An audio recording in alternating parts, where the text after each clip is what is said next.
بسم اللہ الرحمن الرحیم۔ ایک دفعہ انڈونیشیا میں جب ہم تھے، بہت سالوں کی بات ہے، 40-45 سال پہلے، وہ کام نہیں تھا، پہلی جماعت تھی، تو لوگوں کو محنت کے اس طریقے سے بہت شوق ہوا، بہت شوق۔ تو ایک جگہ ہمارا پروگرام ہوا، تو انہوں نے ہمارے جانے سے پہلے ایک ٹیکسی منگوائی، اس پر مائک فٹ کیا اور اس کو لے کے پھرے، جیسے کرتے ہیں کہ اس طرح لوگ آ رہے ہیں، علماء آ رہے ہیں، یہ آ رہے ہیں، وہ اتنا بھاری بنایا۔ جب ہم داخل ہوئے تو پھر رہی تھی وہ، تو میری تو زمین نکل گئی پاؤں کے تلے سے، کہ ہمارے لیے تو یہ چیز بہت خطرناک ہوتی ہے، رواجی چیزیں ہمارے لیے بہت خطرناک ہوتی ہے۔ میں نے وہ ٹیکسی کو روکا، میں نے کہا یہ کیا، یہ آپ کے لیے کر رہے ہیں؟ میں نے کہا ہمارے کرنے کا طریقہ الگ ہے، آپ اتر جاؤ۔ تو اس کو اتارا، اثر کی نمک بھی نہیں پڑی تھی، پھر رہے تھے۔ رواجی چیزیں ایسی ہوتی ہے، اصل چیز تو ہوتی ہی نہیں۔ پھر اس کو اتارا، اس کو سمجھایا، اثر کی نمک پڑی، اثر کے بعد اس کو گش میں لے گئے رہبر بنا کر۔ میں نے کہا یہ طریقہ ہے، لیکن جو ہونا تھا وہ ہو گیا، اب کان کھڑے ہو گئے حکومت والوں کے۔ ایک اور ہے، کیا تحریک ہے، تو مغرب میں ہم لوگوں کو لے کے بیٹھے، گش کی وجہ بات کر رہے، پولیس آئی کہ آپ کو کل آنا ہے۔ کہاں؟ کہ پولیس اسٹیشن پر۔ اچھی بات، ہم پولیس اسٹیشن پر گئے کل، تو وہ کہنے لگا، وہ پولیس کا جو افسر تھا وہ، کہ ہم کو آپ کی ساری باتیں پہنچی ہیں، ٹھیک ہے، کیونکہ میں آدھا گھنٹہ تعارف کی بات کرتا تھا روز، ہم کون ہیں، کیا مقصد ہے، ہمارا طریقہ کیا ہے، ہم کیا کام کرتے ہیں، کن باتوں سے ہم احتیاط کرتے ہیں، یہ سب آدھا گھنٹہ زور کے بعد، تو وہ پورا پہنچ گیا۔ تو اس نے مجھے پہلی بات یہ کہی کہ آپ کی باتیں ہمارے پاس آ چکی ہے، آپ کی کوئی بات قابل اعتراض نہیں ہے، یہ سب سے پہلے ہوتا۔ ایک بات ہے کہ ان دنوں میں فوجی حکومت تھی وہ، کہ ان دنوں میں ہمارے ہاں کوئی بھی مجمع جوڑنا منع ہے، سوائے یہ کہ اس کو اجازت ہو۔ تو آپ مجمع جوڑتے ہو تو آپ کو اجازت ہے ملک کے قانون کی طرف سے؟ میں نے کہا ہمارے پاس اجازت نہیں ہے، ہم نے اجازت لی بھی نہیں ہے، کہ پھر ہم آپ کو آگے نہیں جانے دیں گے، آپ اجازت لے لو اور پھر چلو۔ کہاں سے اجازت؟ وہ بتایا اس نے، فلاں جگہ جا کر آپ اجازت لے لو مجمع جوڑنے کی، مجمع سے بات کرنے کی۔ میں کہا ٹھیک ہے، کہ اب ہم آپ کا پروگرام آگے نہیں بڑھنے دیں گے، کیونکہ بات پھیل گئی ہے۔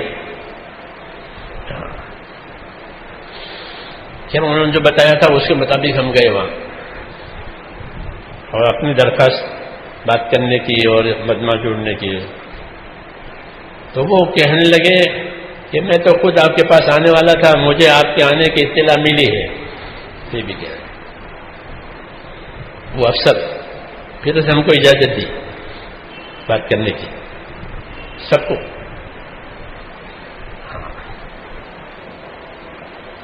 یہ کیوں؟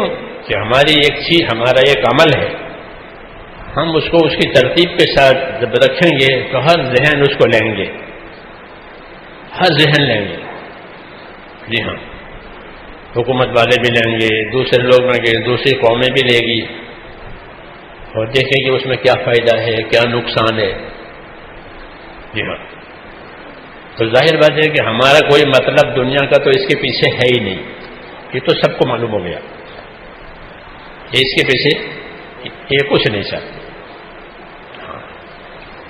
دوسرا پہلو کہ اس کی وجہ سے لوگوں کی زندگی سدھرتی ہے، انگلینڈ کی پولیس یہ کہتی تھی کہ وہ نوجوان جو ہنگامہ کرتے تھے، رات کو شور مچاتے تھے، وہ کہاں گئے؟ لوگوں نے کہا کہ وہ تو مسجد میں چلے گئے. ہاں، جماعتوں میں پھر کے وہ پابند ہو گئے، اب وہ مسجد میں ہے، یہاں بازاروں میں نہیں ملے گے آپ کو. ہاں، تو وہ جانتے ہیں کہ اس سے جو ہے سماج میں سدھار آتا ہے. یہ سب نے دیکھ لیا ہے. اس لیے بیرون کی حکومتیں منع نہیں کرتی تبلیغ. آپ امریکہ میں کام کر لو، یورپ میں کام کر لو، وہ نہیں منع. وہ جانتے ہیں کہ اس کا بڑا فائدہ یہ ہے کہ لوگوں کی زندگی میں کل چور تھا آج پابند ہو گیا، کل شرابی تھا آج پابند ہو گیا. کہ کس نے پابند کیا؟ کہ اس نے، تبلیغ نے. ہاں، ورنہ جیلوں میں جا کے لوگ پابند نہیں ہوتے، جیل میں نہیں پابند ہوتے. اس لیے دنیا کے ملک جو ہیں اس کی اجازت دیتے ہیں کہ ہماری جیل میں آؤ اور سمجھاؤ. کس کو؟ قیدیوں کو. یہ گنہگار ہو کر آئے ہیں، یہاں پیٹ رہے ہیں، مر رہے ہیں، انہیں سمجھاؤ تاکہ ان کی زندگی سدھرے. ہاں، جیلوں میں جاتے ہیں ساتھی، سمجھاتے ہیں. وہاں نمازیں ہوتی ہیں، روزے ہوتے ہیں، تراویاں ہوتے ہیں جیلوں میں. کیوں؟ کہ اس کو اس لحاظ سے ان کو یہ نفع سمجھ میں آیا ہے. تو میں نے کہا حضور صلی اللہ علیہ وسلم نے دعوت چلائی، حرکت چلائی، اس سے یہ ماحول بنتا ہے. کس کا؟ کہ خیر کا. خیر کا ماحول بنے گا اور خیر ہر جگہ پہنچے گی. جیل میں بھی پہنچے گا، ہر جگہ پہنچے گا.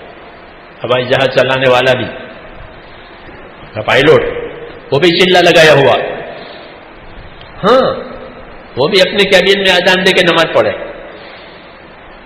کیوں؟ کہ چلا لگایا. جی ہاں. تو میں نے کہا ماحول جو بنے گا وہ دعوت سے بنے گا. ہاں، اس لیے دین کو لانے کے لیے دین کا ماحول بنانا پڑتا ہے. ماحول نہ ہو تو پھر مشکل. پہلے لوگوں کو بھائی جمع کہ بھائی آ جاؤ آ جاؤ آ جاؤ، جلدی سے سنت پڑھ کے لوگوں کو گھیرو، جلدی سنت پہ لوگوں کو جمع کرو. اور اب کیا مسجد میں جگہ ہی نہیں ہے، جگہ ہی نہیں مسجد میں. ہاں، مسجد بڑھاؤ، جگہ نہیں، اوپر منزل کرو. یہ ہو گیا. کیوں؟ ماحول بن گیا، ماحول بن گیا. اس لیے یہ ضروری ہے حرکت، وہ حرکت کے جیسے دین کا ماحول بنے، لوگوں کو ایمان سمجھ میں آوے، اعمال سمجھ میں آوے، عبادت سمجھ میں آوے، لوگوں کو اخلاق سمجھ میں آوے. کہ بھی دعوت اخلاق کے ساتھ.